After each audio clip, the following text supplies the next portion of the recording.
All right. So here we have the updated version of the arm, and it's working fabulously. Now, let me just walk through it with you and show you some of the updates. So I've made this rough model, just simple cubes.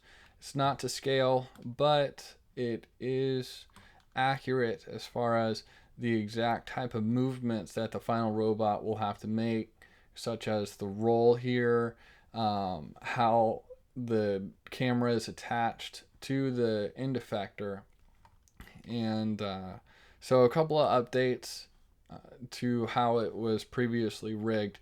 The roll and the tilt are both manually keyed, adjusted, and keyframed. The pan of the camera, that's still automatic, just as the movement of this joint as well as this joint down here are still automatic. Uh, and that's controlled by this green controller right here, being assigned to follow this path. So let me show you what the camera sees.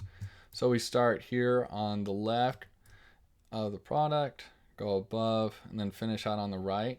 It could even be that you're starting out behind the product, you go above, and then you zoom in onto the logo right here.